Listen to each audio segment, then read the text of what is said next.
Hello, everybody. I hope that you're well. Welcome to episode 3. So I'm trying to do a couple of these a week because I have so much to share. Well, today I wanted to talk about challenges. I actually did a post on my platform this morning about challenges, simply because earlier this year I got a little bit stuck. And I don't like feeling stuckness because I'm the type of person that likes to gain momentum, especially towards goals I've set or things I want to do. So the feeling of stuckness was quite frustrating. So what I started to do was set myself little challenges so that I could move the energy of stuckness and show myself that I can, move forward and achieve things. And what happened in that process was that it then started to unlock my stuckness in my creativity and my inspiration and things like that. And I was able to start moving again. And those challenges were all very different. So I tapped into things that I love to do. So for example, I read 100 books. I think I did that in like 8 weeks. And if anyone who knows me, they'll know that I literally munch books. I love reading so much. So I'm able to and I scan read as well, which is a little bit of a cheat, I think. My husband says it's a bit of a cheat, but it's not. I've always done it and I can absorb and take in the whole book. So that's just how that one works. I then did another challenge where I did the whole certification for human design, and I did it in a time period that enabled me to then join the live teachings, which actually start on Thursday. And you had to complete like all 3 levels of certification in order to be able to join this live training, which is where we integrate everything. So it's been really interesting, and I've been so focused, and it got to last week and I was like, I don't think I'm going to get this done because I still had like 24 lessons to do, which was like 14 hours or something. But I did it. And then yesterday I decided to sign up to a walking challenge because I wanted to be able to move my body because my back was starting to feel a bit stiff. And so I then came across the Conqueror Challenge. And I don't know if you guys have seen this, but it's very cool. And basically you get a medal. You can choose which country you kind of want to virtually walk through the route through, and you get postcards and lots of different things. But it wasn't the postcards and things that kind of hooked me. It was these really pretty medals, which, if you know anything about me at all, then you'll know that I love sparkly things. So the idea of being able to choose this medal, and it's like really lovely. I chose the Mexico one, and in my head I'm like, I'm already doing Paris and I'm already doing the Amalfi Coast and things like that. It's really quite amusing. But we're already like 4 miles into a 98-mile challenge in 2 days. I did 2 miles yesterday, 2 miles today, and it's been beautiful here on the islands. It's been really nice to kind of just walk by the sea. I'm not sure what that's going to look like as we head towards the winter months, but I've given myself 3 months to complete this challenge. And the reason I'm talking about challenges so much is because I've been thinking a lot about business. Now, when I look at my human design chart, and I know I keep saying we will go into this, but these kind of episodes are just setting everything up, really. I have what they call the economic circuit. So my gate 44 connects to my gate 26, which basically means that I have the ability to kind of set up and create a business. I'm good at marketing, I'm good at sales, I like technology, I like creating beautiful things. And then when I kind of looked at my business elements of my chart, you can see that I'm very product focused, I'm very creative. I like working in teams, I've got democratic leadership within my chart. And it was really like peaceful. There's a sense of peace that came over me when I realized I had these elements. And some of those elements were things that I just thought that made me strange. And I've stopped using language like that now about myself, because actually we're all unique, right? And every part of us makes up who we are. And all of those parts should be honoured, right? So, we talk about our kind of like our happy side versus our shadow side, but your shadow side makes you up, right? If there are days where it makes you feel a bit more melancholy, or you have this stuckness, in your chart, or maybe you have the ability to kind of really share kind of frank conversations with people and things like that, then you should honour those parts of yourself, right? And so the reason I'm talking about all of this is because I want to talk about a couple of things today. So really it's centered around the concept of challenges. And so you might start to sense of kind of where I'm heading, but I was thinking a lot about handmade association and how I wanted it to evolve. I was thinking a lot about my marketing business and how I wanted it to evolve. And business is like pretty much a dominant theme that happens up here in my very, very busy head. And I then started to kind of look at challenges as a concept, and I started to think, well, is challenges something that people would like to do? Because we deliver courses and we deliver material, we deliver community, we deliver all of these amazing things. And we teach people how to actually, these are all the concepts, these are how you get going, etc., etc. But we don't actually then handhold or share or how we can kind of support you in the doing, right? And it's the doing that kind of brings the what and the why into fruition. And as I was looking at quite a few different human design charts, and if I owe you a reading, I'm coming. I owe some people a couple of readings, so I'm like, yeah, I'm heading in your direction, don't worry, it just takes me a bit of time. I started looking at some of the gates within the human design chart. So for example, the gate 53, if you have the gate 53 in your chart, that is all about starting energy. It's all about taking the ideas that come through from the head center through to your anja, all the way through to your body to kind of then give you the energy to be able to start things. But you might not necessarily be the finisher. Now, these are the type of people that like to start things, but then get frustrated with themselves because they can't finish something.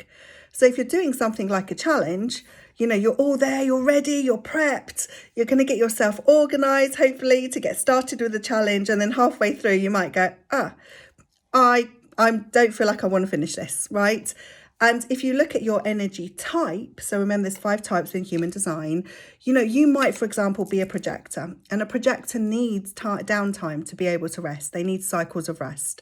So your starting might have pushed you through to the point of like maybe exhaustion, where you're like, actually, I've put a lot of energy in this. I just need to temporarily stop for a minute and I need to just rest. If you're a generator type, so a generator or a manifesting generator, you have the ability to kind of do. And I know that I spoke about this, but my husband's a manifesting generator, very different to my energy type. And he has a gate 42 in his chart, which is all about finishing, right? My daughter Alice has the starting energy of gate 53 in her chart. So they need to come together in order to be able to start and finish something.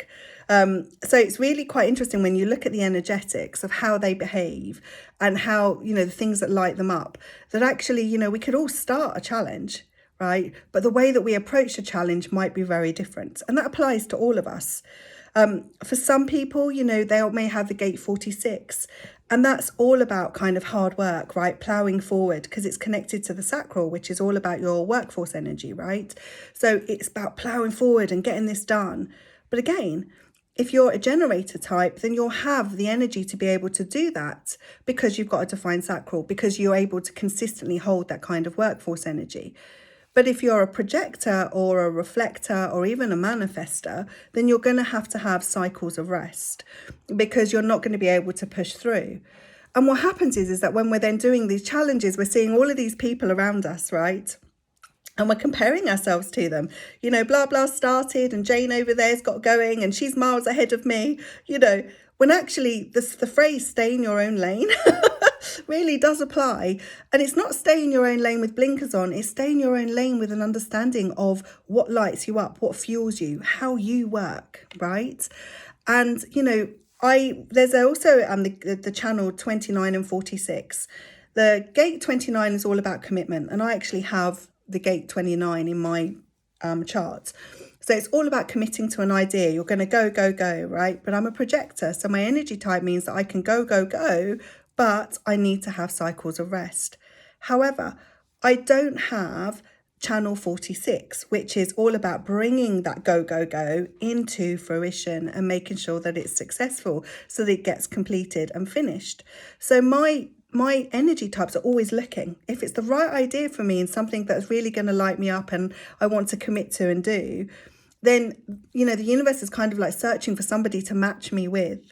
So match me with someone like my husband, who is a finisher, so that he can then help me finish. So whether that's through motivation, whether that's through assistance in doing. So with our walking challenge at the moment, he's doing it with me. And I've always said, with things to do with fitness, because it's not really something that excites me, Clive has to tell me to kind of like, we're going to a gym today, we're going for the walk today, how's it going with your with your challenge, I need that motivation from him. And not because I'm not a self-motivator, because when it comes to business, or when it comes to, family, or things that I'm passionate about, books, reading, writing, teaching, all those things, I can go, right? Momentum's there. But if I'm trying to do something for the well-being of, say, my body, which isn't, say, something I'm naturally attracted to doing, then I need that help. And so when I'm aligned and I'm in my projector energy and I'm thinking, well, all right, I'm kind of like, this is something I want to do. I want to understand it more. I'm going to explore this a little bit more. And then I look at the nuances within my human design, then my energy type is actually trying to attract somebody to help me finish these things. And interestingly enough, the 2946 channel, if you have that, then you are an incredibly determined person. It's like Olympic energy, right? Olympic athlete energy. The people that kind of go, right, I'm going to commit to winning this 100-meter race. I'm going to do everything that is necessary every single day. I'm going to have routines around this. I'm going to have solid patterns around this. I'm going to get up every day and I'm going to take, the right vitamins, and I'm going to drink the right smoothies, and I'm going to do the right exercises, and I'm going to push through. I'm going to take care of myself even when injury comes. I'm going to keep going and going and going and going until I win, right? And that's a 2946 channel. But if you don't have the whole thing, that's okay. You may just have one of those areas defined, which means that your energy type is then trying to find somebody to match you to, especially if it's something that lights you up, right? But again, we all have all of the chart. So that doesn't mean that just because you don't have that channel defined, so that 29 to 46 numbers and the little coloured line that connects one to the other, just because you don't have that, it doesn't mean that you haven't got the ability. It just means that maybe you're going to need to be taking the energy in a different way from different people around you, right? So if you're with an Olympic athlete, you might not have that channel, but you might feel like the intensity and the devotion and the dedication that comes from being, say, an Olympic athlete. You might feel all of that because your centers might be open and you're absorbing that energy, right? But your energy type, so whether you're a projector, a generator, a manifester, manifesting generator, or a reflector, will tell you how you best handle that energy in your life, right? So a projector tends to kind of need cycles of rest. It's very, very typical for a projector as well that, they're very much kind of concerned with kind of like seeing everything, wanting to absorb lots and lots of information and lots of knowledge and things like that. And essentially, in most cases, wanting to share that information. But they need cycles of rest. But they can also get done in a few hours what would take most people 8 hours to do. And that's simply because their design means that they need to rest after those few hours because they've kind of exhausted themselves. So it could be mentally, it could be physically. But normally projectors as well tend to be the people that kind of like go out and do the 100-mile run, right? or the 98-mile walk, which is why I kind of lean on my manifesting generator husband to kind of like prop me up and help me keep going. If you're a generator type and a manifesting generator type, then you have a lot of workforce energy. If it's for something that lights you up and fills you up and you're really excited and it's something you really want to do, then you will just go, right? And then at the end of the day, you'll pop your head down on your pillow and you will sleep deeply if you have spent every ounce of your energy, and then you'll go again the next day. And these are the people that get so much done in a day, right? The manifesting generator is a bit of a nuanced type, so it kind of mixes a bit of the manifestor and the generator together. So the other component of the manifesting generator is the ability, it's that you have this wonderful gift of changing your mind on things. So you'll pick stuff up and then suddenly you'll look over there and you'll say, oh, I want to try that now because that looks like fun, but you haven't necessarily finished, right? So this will depend on how your channels and your gates and things like that are defined in your chart. But you tend to kind of move around a lot because that's what keeps your energy excited. That's what removes the resistance from your energy flow and how you show up in the day. And it's quite interesting to watch, like Clive, for example, he's a manifesting generator. And when he's cleaning, he creates piles. It's hilarious. And I'm stepping over these piles. Now, I can look at that and I can see that should go over there. That should go in the cupboard. That needs to go to a charity shop, whatever it is. And my husband will just like create these piles and just look at them. I keep looking at them. And I'm just like, okay then. And it will take him a good few days before he then decides to come back to the project and then pick it all back up and then sort it out as he should, because he's already wandered 100 miles off in another direction and he's doing something else, probably in the garden and building something, and sometimes we liken this to like having ADHD and think, and ADHD is a type that lives quite a lot in the generator types. And it's a lot to do with how we use our energy and needing to keep busy. But people have told us that actually, we should concentrate on one thing and stay focused, and you shouldn't move around. Well, that's a load of nonsense, because actually your energy type might, the way it fills you up and you get filled up and you feel happy and content is to do lots of different things. And I can talk about this for hours because it's really, really, really fascinating. And so if you're looking at something like a challenge, you may start challenges and then pop them down and start something else because something else has drawn you. But if it's right for you, you'll come back to it. If it's not, then you'll leave it. And there's nothing good or bad about that. That is your being. That's your uniqueness. That's your wonderfulness. And that should be celebrated. If you're a reflector type, then you are basically mirroring back to people what they see in themselves. That's what a reflector is. You're holding up the mirror. You're all open. Your entire centers are all open, completely white. Very, very unique, right? Only 1% of the population are reflectors. And their job really is to reflect back to us, how we're doing, how we're feeling, things like that. So being a reflector can be quite tough, right? But it's also a beautiful gift. You're able to kind of reflect back to people, how they might be feeling or how they're progressing, or, where there's resistance in within them, all sorts of things. It will depend on the person they're mirroring back, what that story they're trying to tell. And then you've got the manifestor. The manifestor is very special as well, right? The manifestor is very clear on what they want to do. So if they commit to something like a challenge, they're going to commit to it. And but it's got to fill them up. It's got to light them up. They've got to feel inspired to actually commit to doing something like a challenge. So the summary of this really is that I've been thinking a lot about challenges and how we actually do our doing, especially within our business. I know there are people out there talking about business energetics and things like that, and that's wonderful. And I'm not sure we're fully in a place yet where everyone really understands the power of their energetics. But I do believe that we are all unique. And if we can get a deeper understanding of how we are made up and what those unique gifts are, then we can go into things like the doing of challenges and, creating a business that we love and a life that we love. And we can do it with a better understanding of who we are, right? And how we function.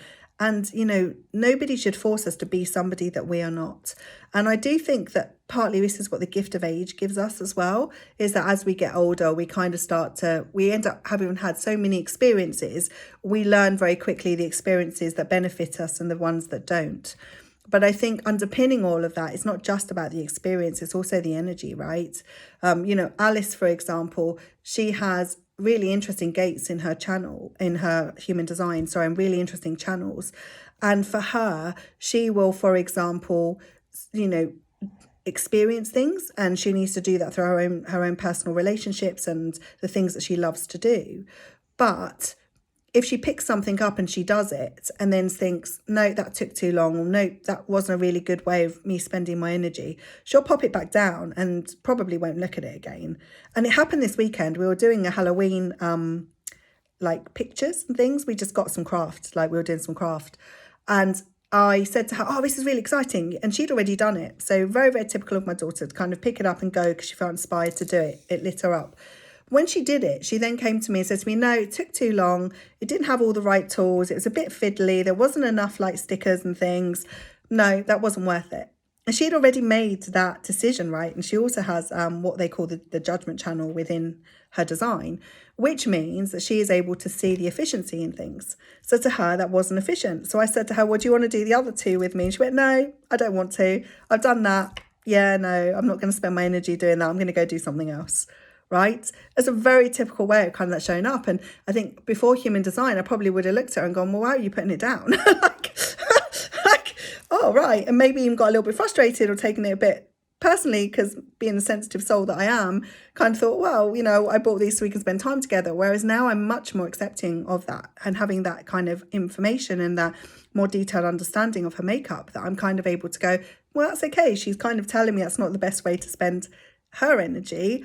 and that she'd rather go do something else that fills her up. Great, let's honour that. Let she's off to go and do that, and I'm going to go and do this because this is what I want to do. And I sat there and I did both of them, right? I did both the pictures. It was really creative for me, very, very typical for me because that is also part of my chart.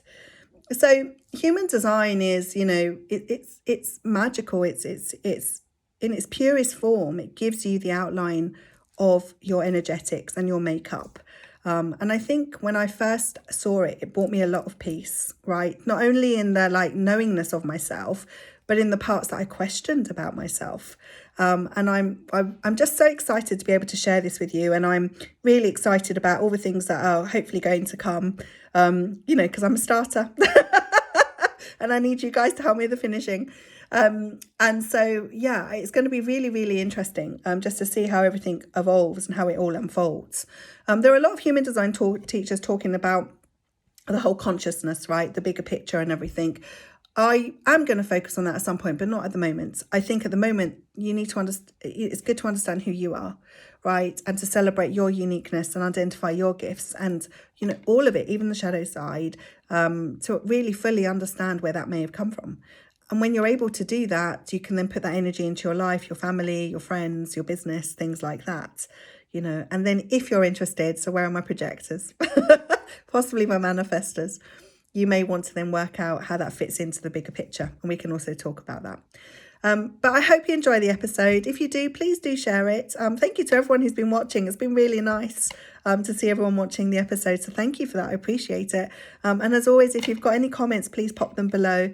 And don't forget to subscribe. That will save me then kind of filling up all my Instagram, Facebook, Threads channels, telling you all that it's live. So do subscribe and I will speak to you very soon. Take care. Bye.